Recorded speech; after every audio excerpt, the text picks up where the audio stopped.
Welcome back to another virtual program brought to you by the Lafayette Public Library. My name is Miss Anna, and today I'm going to be showing you how to make some magic leprechaun rocks just in time for St. Patrick's Day. Parents, if your little ones are very small, you might want to make the rocks for them and then have them help you with the second part of the activity, which we'll talk about later in this video. If your little ones, however, are a little bit older, they can totally help you make the rocks too. So let's gather our supplies before we get started.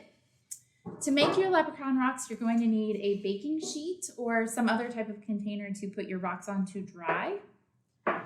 You'll need a mixing bowl.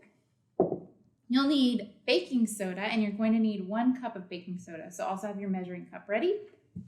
You'll need a 1/4 cup of water. Tomorrow or later on, you'll need vinegar after your rocks are dried and you're doing the other part of the activity. Some green food coloring, and because it is St. Patrick's Day and these are magic leprechaun rocks, you're going to need some gold coins.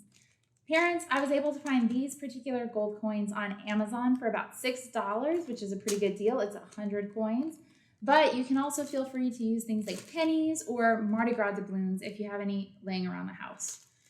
And last but not least, this activity is going to get pretty messy. So you're definitely going to want to have some paper towels handy. All right, we've gathered everything we need. Let's get started. All right, in the first step for making our magic leprechaun rocks, we're going to take our 1/4 cup of water that I've already measured out and use our green food coloring to dye the water green. So I'm going to put just a few drops. A 1/4 cup of water is not a lot at all. And I'm going to use a spoon to mix that up. Okay, we've got our green water, and next we're going to take our mixing bowl and put in our 1 cup of baking soda. I've already got mine measured out, so I'm going to dump it in.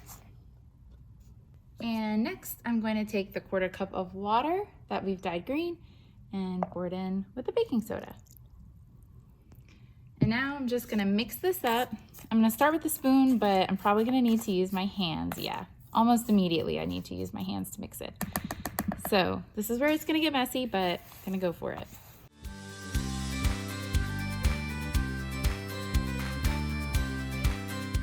Okay, and with all of this combined, I've made a very crumbly type of dough. So what I'm gonna do now is I'm going to take a gold coin, and I'm going to form little rocks with our green baking soda dough and form it around the gold coins as best I can. So the gold coin will be hidden inside of the baking soda rock.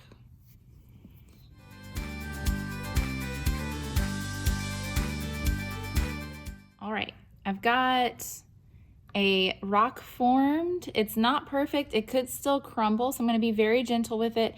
And I'm going to put it on my baking sheet, which is right here. Put it right there, and I'm going to leave it overnight to dry. So I'm going to make a few more like this, as many more that I can get out of this mixture.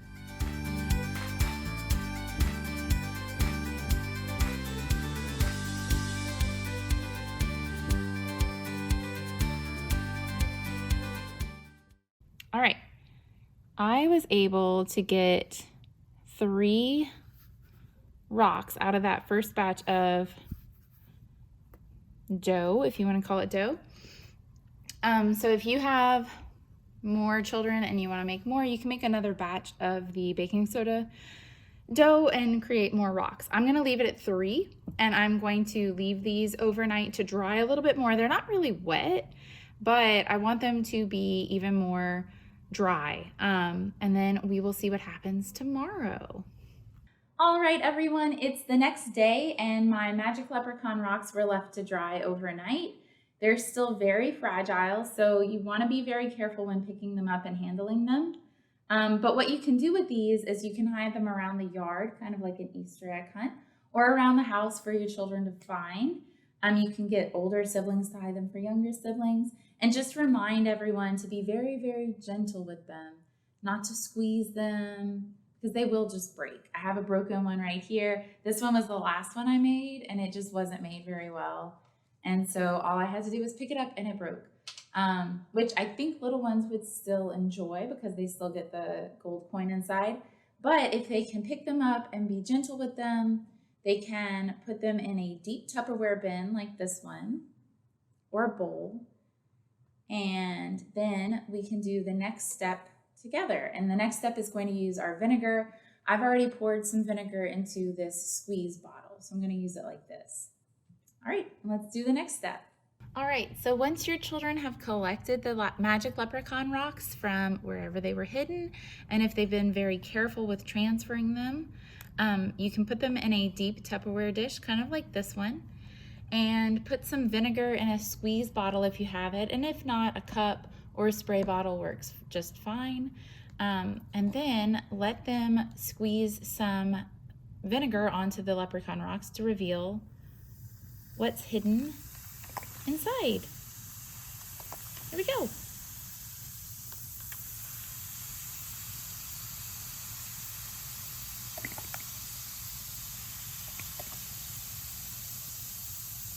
Ta-da! They get the gold at the end of the rainbow. And you can do it with the ones that are broken too if you want to transfer those pieces into the Tupperware bin. We all know that the reaction will be the same, so they can do that if they want to. And there you have it. Magic Leprechaun Rocks. All right, everyone, that does it for our Magic Leprechaun Rocks. I hope you enjoyed this activity. I hope you did it at home with your little ones. If the older siblings did them for the younger ones, or if you did it for them, let us know how it went. And be sure to check our YouTube and Facebook page for more videos like this one. See you next time. Bye.